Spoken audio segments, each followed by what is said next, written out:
I am particularly grateful to our panelists who are going to help us unpack some of the growing demand around among families for more flexible learning options. Um, this webinar is part of a body of work at Bellwether that we're calling Assembly. It's part of the Beta by Bellwether initiative to bring together some diverse perspectives and develop actionable solutions around big challenges in education. And Assembly itself is really about fostering an ecosystem of flexible and responsive learning experiences so that all students can have a customized education. In some ways, Assembly can perhaps seem futuristic and like the full unbundled learning environment. But the reality is that there are flavors of Assembly that already exist today, at least for some. So affluent families who spend $10K a year or more on curated enrichment activities for their kids after school and over the summer, homeschool students who might participate in a co-op or take classes at the local school or community college, and even students who participate in specialized programs within their schools, like course choice or CTE programming. So as we'll hear from Titan Partners in just a few minutes, based on their research, parent interest and demand for more unbundled or flexible or customized learning is definitely on the rise. But we know that families, especially those who have been historically marginalized, face numerous barriers to accessing those options. And so we're excited to have Titan with us today to share some of their research. Before I hand it over to them, a few quick housekeeping items. Closed captioning is available by clicking the Show Captions button at the bottom of the Zoom screen. You can also submit questions for our panelists using the Q&A button at the bottom of the Zoom screen. And if you are tweeting about this, please be sure to use the hashtag AssemblyInEd and follow the link or scan the QR code on the screen now if you want to learn more about Bellwether's work on Assembly overall. So with that, we're going to start with a brief presentation from the team at Titan Partners. They recently published a study called Choose to Learn based on data from more than 3,000 K-12 parents. It offers some really striking findings on exactly the topic we're discussing today, the gap between what parents want when it comes to assembling the right mix of school and out-of-school experiences, and parents' ability to do that within the current system. So with that, I will hand it over to Adam and Christian to share with us some of their findings.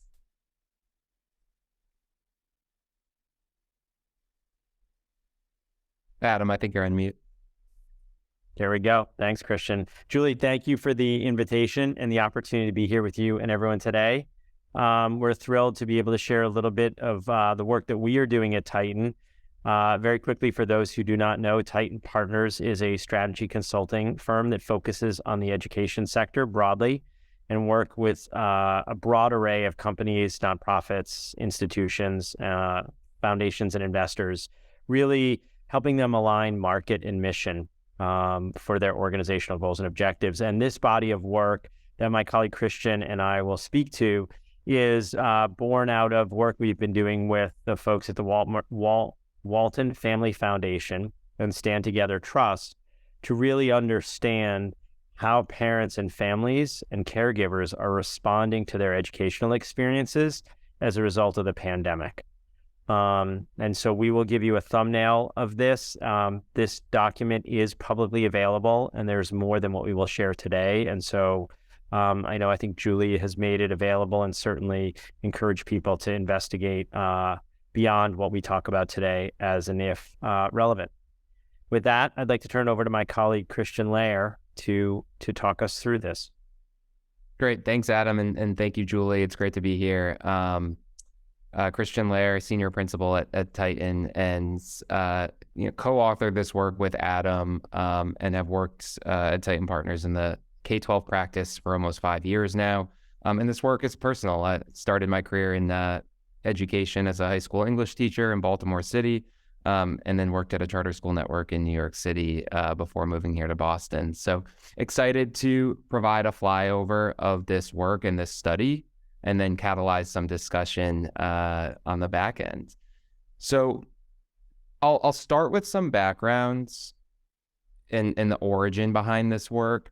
I think at a high level, we really set out to understand how parents in this moment in time think about the world of K-12 education. And we took a big tent approach and looked at both education through the lens of in-school learning as well as out-of-school education and the experiences that can occur therein. We focused on 3 specific lines of inquiry. The first, on the heels of the pandemic, what's changed about parents' aspirations and needs? And then when it comes to evaluating educational decisions, right, where my child goes to school, what my child participates in outside of school, what do parents value most and what really drives and influences those decisions? And then lastly, if not most importantly, what might stand in the way, right? What obstacles may prevent families from engaging in the type of K-12 education that is truly reflective of those broader aspirations and needs. And so what we'll do today is walk through at a really high level some of the data that emerged relative to those questions. As Julie mentioned at the start, Choose to Learn, as well as its sister study, School Disrupted, which focused on enrollment dynamics and trends, collectively gathered input this past spring from around 6,000 parents of K-12 aged learners. And we also engaged and incorporated input from nearly 150 suppliers. These are entrepreneurs and operators of school systems, alternative school models, as well as out-of-school learning programs. And lastly, not reflected here is the support of an advisory group. We had more than a dozen folks who have dedicated their lives and are leaders of organizations that really focus on learner-centered education at the intersection of school and out of school, and their perspectives helped shape some of the key assumptions, hypotheses, and questions we explored. In terms of methodology, the sample that's reflected in this data of more than 3,000 parents is broadly representative of national demographics across geography, region, grade level. And the one note I will make, there are a couple instances where data was segmented by families who fit into a category of historically underserved and then other families. And what was factored into that with the support of the advisory group was a decision to include 2 of 3 factors as determining whether a family fits into a historically underserved profile, right? The first is highest level of educational attainment. If high school or below is the highest level, which implies a learner would be first generation college student, that's one factor. The lowest level of household income bracket was another factor. And then historically underrepresented races, Black, Latinx, Indigenous was a third factor. And so if 2 of 3 of those were true, then a response would be categorized when we do segment that data as historically underserved families.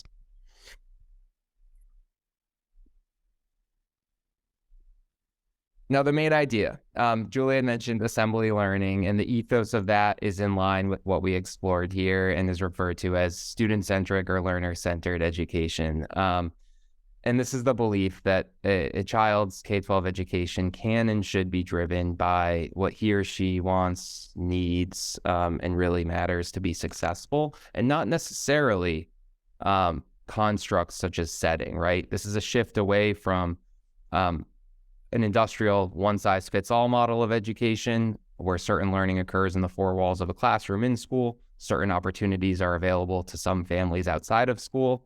And instead imagines a future where those walls are broken down and there are more educational experiences that families can assemble and decide upon and engage in. And broadly, this is a story of 2 things. The first is validation, that there is a propensity for families to want to explore and consider a new future as it relates to education. And second, a call to action, right? There are several questions that emerge from this data in terms of the next frontier, right?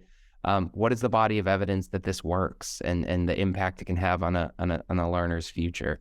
What are the barriers? And at a more granular level, why does that hold many families back from pursuing their aspirations? And so we'll explore some of the indicators that validate and are exciting around the overall level of demand, but also point to new questions and a new frontier to explore. And the data, as I'll show it through this flyover, really follows those three core questions, right? What are the general attitudes and beliefs towards education on the heels of the pandemic? What are the key drivers of demands, and what obstacles might stand in the way that could limit choices, and the resources that could help families overcome those obstacles? And broadly, this is an exploration into concepts. Parents that we studied, they know what they know as it relates to education and the models, but we tested concepts and ideals, right? And they're very attracted to, first and foremost, the idea of having greater agency and ownership over their child's learning. Relatedly, there is significant untapped demand for exploring and considering new school alternatives or out-of-school educational offerings and experiences.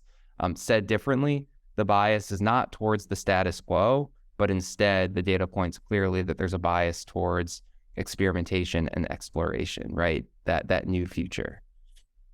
As it relates to how they make decisions, academic mastery is table stakes, but it became loud and clear in the data that happiness and joy matters just as much, if not more, right? The broader, more well-rounded impact of an education. Specific attributes like flexibility and personalization, which can mean everything and nothing at the same time, and in this context means interesting content and hands-on individualized supports. These are things that parents view as really critical when they're evaluating where their child goes to school and what they participate in outside of school. And really notably in our eyes, right, these aspirations, the desired outcomes, and some of the demand drivers are consistent across socioeconomic lines, across demographic groups. Regardless of background, parents want and have the same values for a child's education. The bias that does exist is around the limitations of the current model and status quo. The idea of, well, school is for academics. Out of school is where my child can pursue their passions, discover new interests, and develop kind of a sturdy identity and sense of self. Those biases are also inherent and clear. And lastly, as it relates to barriers, what are they, right? No surprises that choice is a privilege in our current system, okay? The message is clear, and we need to confront core needs when we're talking about interventions and solutions that can help build towards assembly education or a more learner-centered future. And then second, the lack of connectivity, right? There's a desire and a need for greater awareness and more knowledge and information, and that can be thought of around two vectors. The first is what my child really needs to be successful, and the second is around what's out there to help make him or her successful, okay? And so knowledge of specifically a learner's needs, as well as the different programs and options that are out there and available, this lack of connectivity, is something that does hold many families back.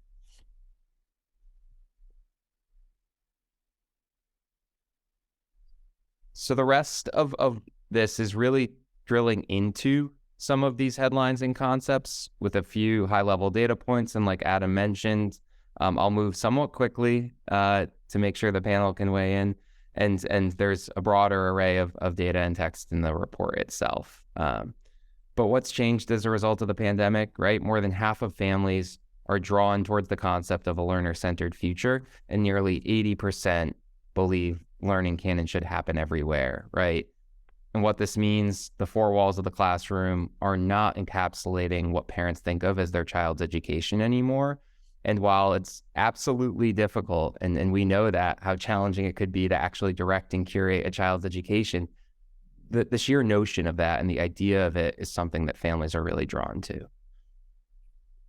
Here's the data that supports that, along with one more indicator, which is around the determinant of learning outcomes here on the top, right? Should what my child is striving to accomplish be determined by how old he or she is, a grade level requirement, or simply what he or she aspires for, what they're interested in, and what he or she needs, right? And the majority of families are drawn towards personal interests and needs driving and being a determinant of learning outcomes.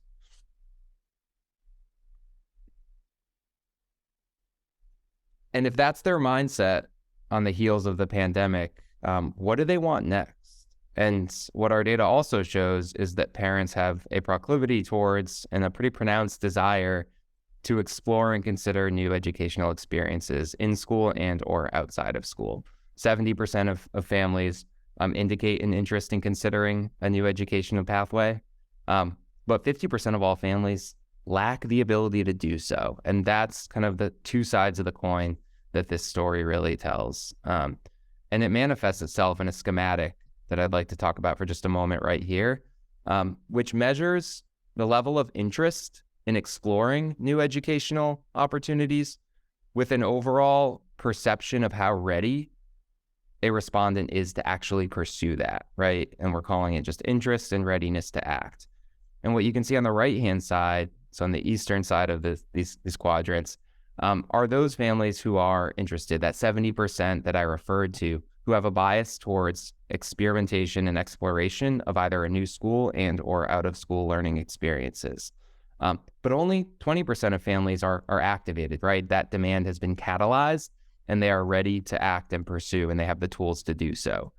50%, very notably, are what we call open-minded families. And this is the crux of this shift away from the past and into the future as we see it, right? 50% of families who are on the cusp of making new choices and decisions and taking control of their child's education, but have limited knowledge, awareness, or tools and resources to do so. And so, like I mentioned at the top, it's a story of validation, but also a call to action and starting to think more tactically about how to address this.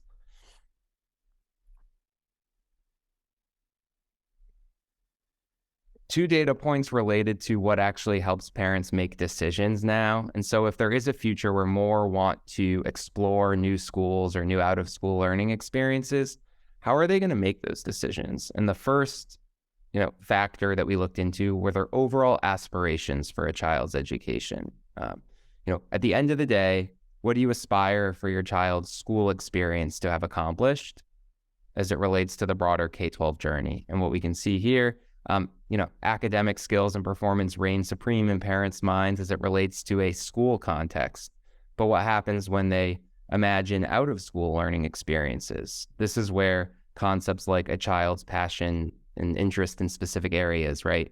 A sense of self and identity. These emerge as really important aspirations and outcomes for families. And I think as we look at this data, we understand that parents know what they know, and that this is influenced in large part by our status quo. And what happens if we can break down those walls? Why does it have to be this way, where only families who have the means to pursue out-of-school learning can spark a passion in their child, right? And so it's a story of a well-rounded education, which isn't a surprise, as being really important and valuable, and also it being incumbent upon the stakeholder community to start to understand how to break down those silos and make a learning journey more encompassing of these different aspirations and not have it tied to setting.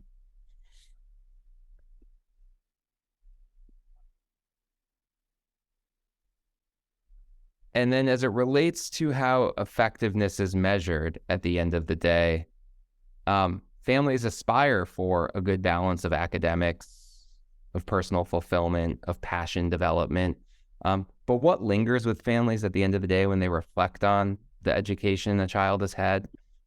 What's notable here is happiness and just the impact of the extent to which an education has sparked joy and delight in a learner. And I think that's an important overlay to the importance of their broader aspirations to think about the lingering and lasting impact of joy and happiness on educational experiences and opportunities.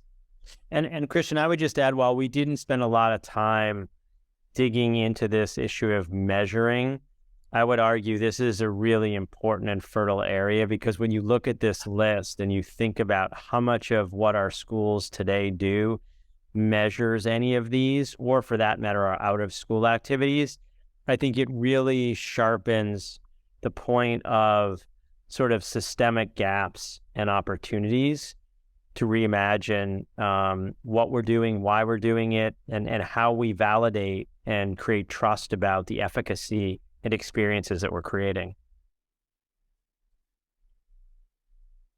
Yep.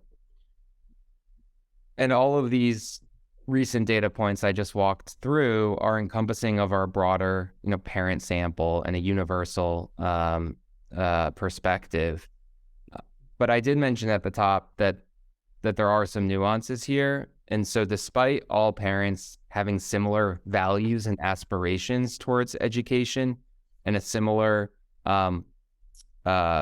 bias towards experimentation and something new, these opportunities are not accessible and distributed equally. And so what we'll see and where we'll land is just the reality that children from underserved backgrounds are far less likely to actually participate in learning outside of school than their peers. And, specifically, that's around 40% of all respondents categorized as those from underserved backgrounds.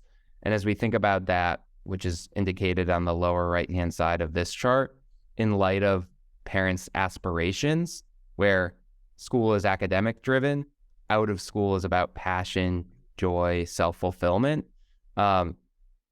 the inequities become stark as it relates to the limited opportunities that currently exist in our system for families to be able to pursue those softer skill, more nuanced aspirations beyond just academic proficiency. And why is that? The last point I'll make before allowing the panel to weigh in with their valuable perspective is around the obstacles, right? And this is definitely an area that we're interested in exploring in our next iteration of this. But at a very high level, in order for more families to be able to pursue experiences in line with their aspirations, there needs to be greater connection. Choice can no longer be such a privilege, and a greater supply of student-centric programs must exist. When asked about the primary barriers to pursuing a new school alternative or additional out-of-school experiences, the ability to afford it, so cost, rose to the top as a primary obstacle, which is not a surprise, but is a recognition that we have to confront families' core needs. It's not a question of different values. It's a question of fundamentally equipping families with the resources necessary to be able to pursue this. And lastly, more broadly, what else might help families act on their interests and or desire to explore new educational experiences? What's interesting about this question, what would catalyze your participation in a new educational environment? It's really about knowledge and information. Financial support, the third row here, is still important, but even more so, families want information about the programs that are out there that can help meet their child's interests and needs, as well as knowledge about what their child really needs. So help evaluating specific gaps and or aspirations their child might have for an education. And so I think paired with cost being a primary obstacle and knowledge, connection, and information being a catalyst, we start to explore some of the dimensions that can help drive greater participation. So with that, I'm going to conclude having walked through those three lines of inquiry. And thank you, Julie and panel, for giving us the time to share some of the insights and data. Wonderful. Thank you so much. Excited to have the rest of our panel join the conversation. We've got Daniel Anello, who's the Chief Executive Officer of Kids First Chicago, which supports parent-led and data-informed change within Chicago's public schools. He previously served as the Chief of Strategy and External Relations for Chicago International Charter School. Bernita Bradley, who's a social entrepreneur and advocate in Detroit, Michigan. She founded Engaged Detroit, which is a co-op to support parents who want to make the transition to homeschooling. She also serves as a director of Parent Voice with the National Parents Union. And finally, Jamie Buckland, who's the founder of West Virginia United for Education, Families United for Education, which aims to be the state's go-to navigator to help families understand their K-12 options. She has 16 years of experience in the homeschooling world and in building educational communities as alternatives to conventional schooling. I'm really excited to have all of your perspectives today, and grateful to Christian and Adam for sharing some of the data and the research that they've been doing. But also know you all work with families themselves and work with families to try to navigate their options and figure out sort of what works for their children and what's available. And so really eager to get that perspective. Starting with you, Daniel, and please, if others in the audience have questions as we go through this discussion, please don't hesitate again to put your question in the Q&A at the bottom of the Zoom screen. But Daniel, the data seem to paint a clear picture that parents are interested in more flexible options. What nuance would you add to the data to help people understand the barriers families face when they try to play a greater role in their child's education? Hi, Julie. Thanks. Hi, everyone. Hey, Bernita. How are you? I appreciate the kind of the walkthrough from the data, and I'm excited to be here.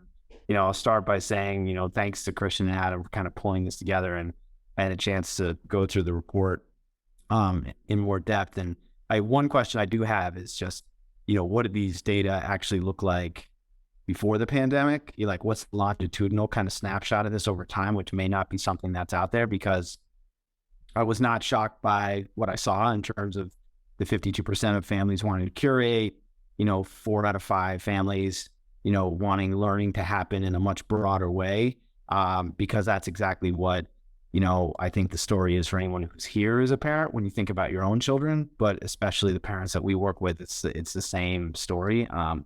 So we're a parent advocacy organization in Chicago, and we really have tried to center and do everything from, I guess, the grassroots up. We're not an organization that just throws rocks at the system. We're really trying to get parents into dialogue to shape system and co-design kind of policy with school districts, with the city. And one of the places that we started in our work was really trying to set a North Star for what parents ultimately wanted for their kids. We called it the world-class definition of education. And we worked for 18 months with parents in our network across the city, and they basically came up with a definition that this corroborates. So I think, that aligns very much, but I think common sense also says, we're all trying to be we are experts in our own kids' educations, and we're often kind of boxed out of the system, depending on what systems we're in. When you talk about the barriers though, I think to me, the money slides were 24 and 23 that you just showed, Christian. And I think I would push a little bit on the access to information being the most valuable piece, because I just feel like that it doesn't matter if you have access to information, and this happens to families that we work with all the time, you can't afford it. And I think that there is an economic set of drivers that determine whether or not families have access to some of these programs or not. I don't know what the right kind of coordination and I have questions for Jamie on how to do homeschooling, just given my own experience, my own children, and trying to customize their learning. But what I do know is just we have a history in this country, and particularly in urban centers, that determines where wealth is and where wealth isn't. And that has an incredible impact on what access looks like to a lot of these things. And I would argue that some of what you're describing in terms of assembling and customizing schooling has and continues to happen every day. Wealthy families do it all the time. They have swimming program, ice skating, you name it. And these school systems are providing all of those opportunities for parents to customize, and they do. They pick and choose, and when they can't find it, they go outside the system and they pay for it. And that's just not the reality in places like Chicago. And so when I think about what the number one barrier is, I think as long as we have a system where local tax revenue is the primary driver of how schools are funded, we have an underlying challenge unless we start changing the way equity-based programming is provided to these communities. Wonderful. Thank you so much, Daniel. I have a couple of specific questions for Benita and Jamie, and then eager to dig more into some back and forth. But Bernita, how does this compare, contrast with what you see in your work? And how do the challenges of navigating school choice to the idea of navigating, how do the challenges of navigating school choice sort of transfer or not to the idea of navigating a more complex ecosystem with more modular options, from supplemental options after school or during vacations to homeschooling families? What are you seeing? Yes, I'll start with the fact that here in Detroit proper, we only had 16% of our children reading on grade level before the pandemic.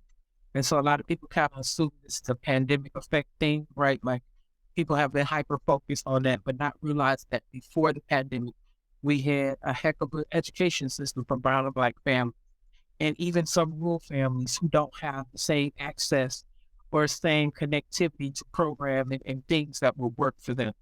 And so the reality was that people wanted change, right? They were just kind of like, I'm just going to kind of keep trusting in this system. Like you get like this guilt complex where people are throwing like, you're going to harm public schools. You're going to harm, if you take children out of schools or if you practice choice. And it's like parents are saying, yeah, but I was failed too. Like I was failed in my generation and now my children are being failed. And so now when do we take the reins and say something has to change?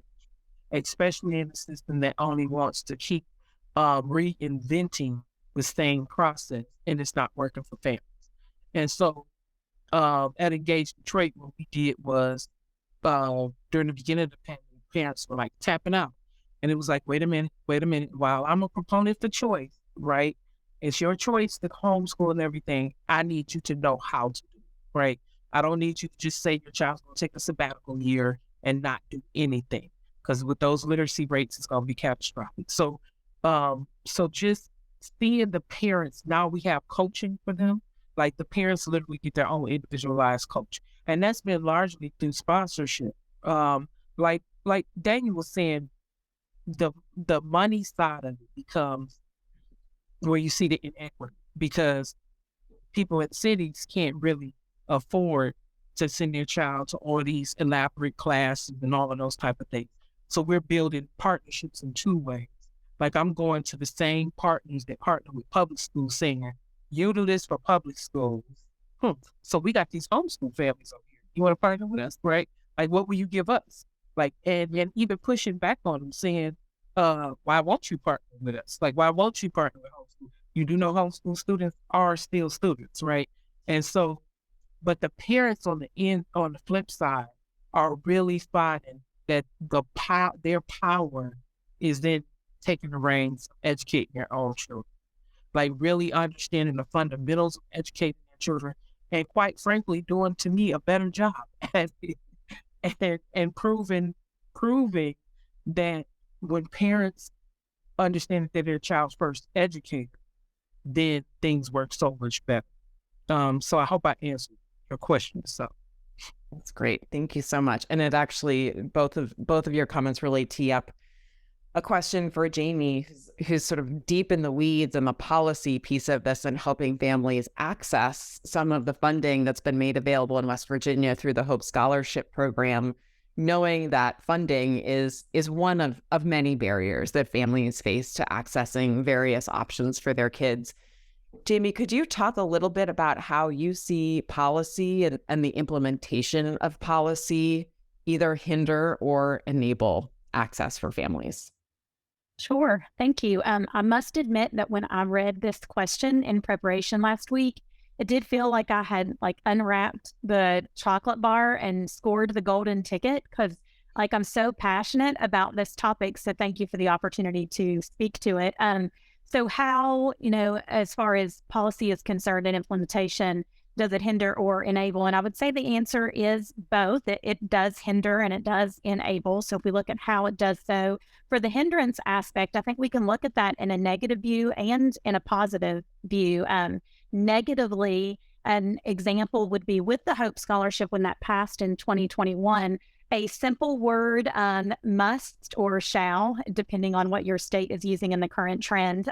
But we had a may versus a must, which ended up limiting students from being able to have access to a lot of the bundled options that come with enrollment in full-time school. So when Bernita was talking about partnering with entities that are offering services to public schools and you want them to offer to homeschoolers, I like to say there are characteristics of bundled options when you're full-time enrolled, and those characteristics could be sports, fine arts, clubs, quality lab equipment and classes, technology. And then when you begin to bundle that and unassemble it, and then assemble it back together, you lose some of those characteristics with an unbundled option. And that may or must is that's one way that there would be a hindrance. Another example that is a positive example, in my opinion, is in a way that policy is hindered is with background checks for the Hope Scholarship Program. So when you look at providers who are going to be interacting with students, they must submit to a criminal background screening. That's an area where it's a hindrance, right? There's a provision added into the policy that is preventing someone who can pass a criminal background screening from having interaction with students. So I'm sure there are some libertarian friends out there that would say, well, it should be on the parent to do the screening, and we could argue to what degree. But some parents are saying, look, I'm busy, I'm doing a lot here. I don't mind that the government is requiring that as a provision in order to interact with students. So when we look at the enabling access, I like to think about this in the aspect of culture and policy and the other more. So is culture influencing policy more in your landscape, or is policy influencing culture more? In West Virginia right now, I definitely think it's safe to say that the policy and the implementation of the Hope Scholarship Program is definitely influencing our culture more so than, the culture is influencing policy. And examples of that would be for parents right now, $4,298 is not going to replace a second income for many families who would not have been able to homeschool before. It's not like it's providing them this pathway to now quit a career and stay at home and educate their kids. But that money is the difference for many families who are looking to outsource education, so that the parent may not be looking to be the sole instructor, but if you've got a child who's old enough to take care of themselves at home, it could be the difference in outsourcing. And that the alternative would have been to leave that child enrolled in full-time school. To the flip side of that, there's access for providers. We're seeing a lot of educational entrepreneurship sprouting up throughout the state. So we think of access often in terms of students, but I think we also need to look at that for educational entrepreneurs. They're being able to have sustainable funding for their programs where they wouldn't have had that before, which is increasing the supply for the demand. And I'll close with this. What I really loved about the question is it basically summarized what I would say describes the majority of the questions that I've fielded in 16 years of this work. And that is parents and providers are basically asking, what do I need to do to satisfy the law? Like, how am I regulated? Or they're saying, what do I have access to? And that depends on the policy. So everything that the FEW does in West Virginia directs back to state code, promulgated rules, rules and regulations. We have found that the families and providers of West Virginia love what we're doing because we are completely pointing everyone back to the statute that tells them how they're regulated or tells them what they have access to. So they feel very secure about the work that we do and that we're not going to misinform them or guide them in the wrong direction. Our mission statement is that we exist to remove barriers, guide parents, and support providers through the transformation of K-12 education in the Mountain State. And we've got 150 providers that look to us every day to help them field questions, because the reality is that people need a lot of support for programs like this to really be healthy and to see the adoption that we need to make them successful. Awesome. Thank you all so much. I think this theme around funding and policy feels very tied to the moment. We're obviously seeing a wave of state legislation with ESAs gaining a lot of momentum in state legislatures across the country. And we've got a couple of chats in from the audience on this point. And I'm curious, I want to sort of ask this question in two different ways. The first is, to what extent is money the primary barrier that families face, and what other barriers do they face? And then secondarily, are ESAs the answer to that challenge? And And what is the role of other programs that might direct funding directly to parents? I'm thinking a lot about microgrants and how they support supplemental learning in addition to, rather than in place of, a child's full school enrollment. So wondering if we could take the conversation there next. Let's start with what money is obviously a barrier for those who don't have the wealth to spend as much as they would like on enriching their child's education outside of school. But what are the other barriers that families are facing?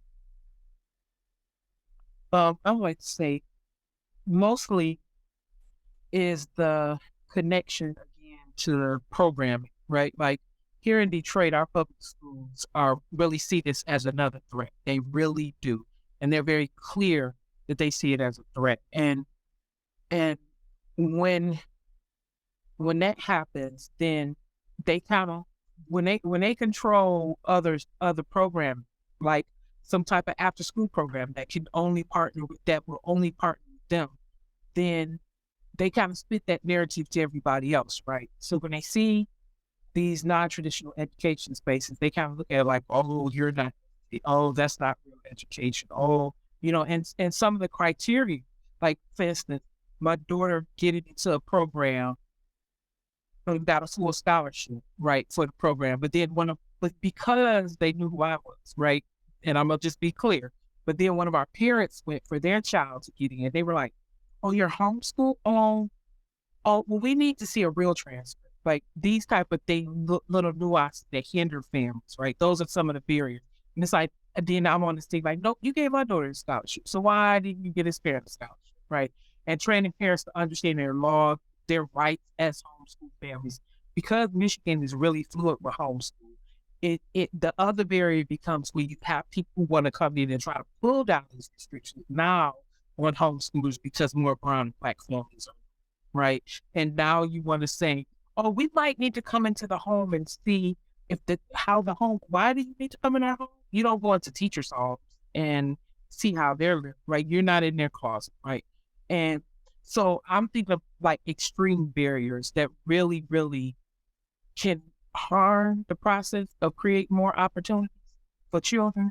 And the other side is just parents not knowing what to do. And so that's where we come in to make sure parents know what they need to do. Yeah, in addition to that, I think our work here in West Virginia, I'm actually in Arizona, so I say here, I'm on a trip, but in West Virginia, I work in West Virginia with a few. What we're doing is serving as kind of the real estate agent, if you will, of the educational landscape, and that we see ourselves as the experts. We know what the properties are, if you will. So if you're moving into the area and you're looking for a 3-bedroom, 2-bath, you're trying to figure out what there is to offer your family, then we kind of step in and do that for the K-12 space, and that we know what in-person providers are in your area. We actually have 9 regional Facebook groups that serve the families in the West Virginia FU so that they can connect with in-person providers. We have a directory of providers that are serving them on a statewide, like online programs. So we really try to be the go-to resource so parents who are looking for options can come to us, and providers that are looking to showcase their work and get the word out about their opportunities come to us. We do YouTube videos where we stream that and interview them to really make sure that families know what they can use their ESA on. We even have traditional homeschoolers who are privately paying some of these providers that we have that we platformed with their work. And so really trying to serve as that middle piece, that connector, so that providers and parents are coming to us, and we're doing that work as a liaison to connect them both. Yeah, I mean, I generally agree with what I've heard. I mean, I think that the only builds that I would layer in here is just and this is specific to like urban centers, black and brown moms and dads in places like Chicago, because I think it looks different in other places, but there's a lack of power, right? Like parents will put their kids first, hence our name, right? And yet when you go to urban centers like Chicago, routinely they're boxed out of the dialogue about what happens to education or educating their kids in a way that's kind of uniquely specific to the urban centers. It happens in other places. I grew up in a small town and I saw it there too. But so it's not just awareness and information, like there's a lack of offerings. The resource piece is important. But going back to Bernita's point about who wants these things to exist and who doesn't, and where there's friction, it comes back to like parents in Chicago, at least in our context, don't have enough power to push back on a system that's been designed to serve everybody but the kids and the families. And until they have that power to kind of invert that dynamic, or at least be a voice in it, I worry that we're going to continue to see this discrepancy in who has access to kind of this assembled education and who does not. I would add one thing to that, because you made me think of a point, in that with, we are a state with an ESA. I view it as a partial solution. There are no perfect solutions right now. So it is a piece to the puzzle. It's addressing some issues. It's not addressing all of the issues. I think that where we're headed is looking at tax credit scholarships and other opportunities to help figure that out. And the reality is that in West Virginia, we are a state where we have generational ignorance, generational apathy, generational poverty. The opioid epidemic has plagued our state over the last 20 years. So there are a lot of barriers that West Virginians are facing. So a simple ESA is not the whole fix. You're right that there needs to be advocacy. It has to be partnered with other initiatives that are really addressing the problems head on, instead of just thinking that you passed an ESA and now that's the golden ticket. Yeah, if I could add to, so the policymakers, right? Like, I feel like a lot of people are up in Lansing here in Michigan making decisions without parents, right? They're not coming down and really talking to the parents who are most impacted by the work. And when that happens, like, people are assuming, no, we need to just fund public schools. And I have to be like clear with that, right? Because I'm like, your child didn't go to a public school. Like, your child went to a parochial school. You could afford that, right? But then you are going to make families who it's not working for to stay in this system that you're not requiring accountability for. It's like, come down, let's talk. Let's commune together. Let's have a conversation. And more politicians are doing that, but we need you to take that back to when you're in your private meetings with your buddies who don't agree with us, right? Who agree that we're damaging the teachers union and all that kind of stuff. And actually vote for what families want instead of what you feel should be the norm. Wonderful. I can already tell that we have many more questions in the chat that we're going to have a chance to get to, which is a great problem to have. But one just came in that I think hits on, a barrier, Christian, that your research at Titan identified, and that hasn't yet come up in the conversation here, which is parents, maybe they have the funding from an ESA, maybe they know what they want from the providers that are available. How do they actually get their child from point A to point B? What do you see as a transportation challenge of just getting students to the place they need to be to experience the option their family has selected for them? Curious if you all could talk about that.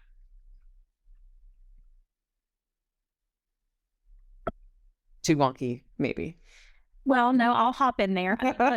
I'm from West Virginia. If you're talking transportation, we have students who ride a bus 45 minutes to their public schools. So transportation is definitely a barrier. I know I've talked with Emily Ann Gullickson out of Arizona about work that she's done in trying to figure out the transportation barrier. In the Hope Scholarship ESA, one of the qualifying expenses is for transportation. So I think that we're going to see opportunity for entrepreneurs to figure out ways to come in.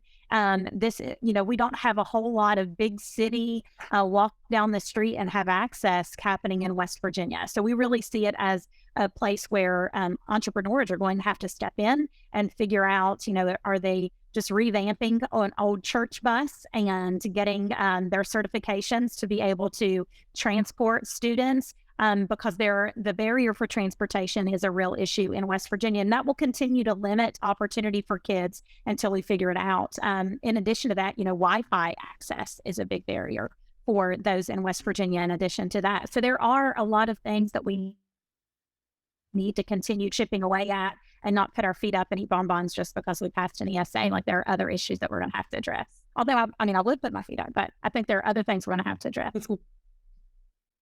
Yeah, I would say the same thing here in Detroit. We have all these closed schools, right? Like, when they began to close a lot of the schools, that became that transportation, right? And we have areas that have high quality schools, but a family lives all the way across the city, and can't get to it. So I feel like every community should have parents at the table designing what they need in their community. There should be funding here in Michigan for parents to drive those supports right here in their own communities, right? So every community should have a beautiful YMCA. Every community should have a beautiful after school program, a list of plethora of after school programs, all these resources that they need right in their community. And just in case there's a family that says, I don't want to, because transportation, like driving, is not always the only issue if those supports are right there in their community. Because I mean, transportation, exactly what you just heard is real and in live and effective places like Chicago too. Like there's different reasons for transportation challenges, but it's all the same kind of struggle. I'm combining a few different questions from our audience here, but there's a theme emerging in a few of the questions that have come through, specifically around building awareness of parents of the options that are available to them, and on the flip side, bringing more community-based organizations, youth development organizations, or others sort of into the learning ecosystem. And I'm curious to what extent you see barriers to that work, barriers both either in increasing parents' awareness of the options that are available to them, but also in helping providers understand that there's interest and there's demand, and how they can then connect to that demand and offer their services to families who want them. Yeah, I think next week I'll be able to call with the YDRC here. I keep forgetting what the acronym means, but it's the Youth Development Resource Coalition or something like that. So it's like all the YMCAs, the downtown boxing gyms, all of those places that exist in Wayne County. And one of the things I'm talking to them about is parent engagement. Like, parents can be your best friend. Like, helping parents to understand what you offer and how you're actually helping to bring the the education realm better, make it better, right? Like, you're helping to bring back up the reading rates, and helping some of those out of school providers understand it. Like, you are a bigger part of the picture. If you don't realize like how your math program can help children, and how you need to not just pick the kids who have the straight A's, because some of those after school programs like counter criteria, you have to have a GPA in order to be an engineer program, right? But a certain GPA, right? But now we want you to just accept any kid that can come, because every child needs to have those supports. And it's going to help them whether they're in school or outside the school program. Yeah, I would just go back. Go ahead, Daniel. I was going to say, like, for this one, I have a slightly different. I mean, I think that, and I'll just lay, like, for Chicago public schools, these are really round numbers right now, but like $15,000 per student is kind of the ongoing.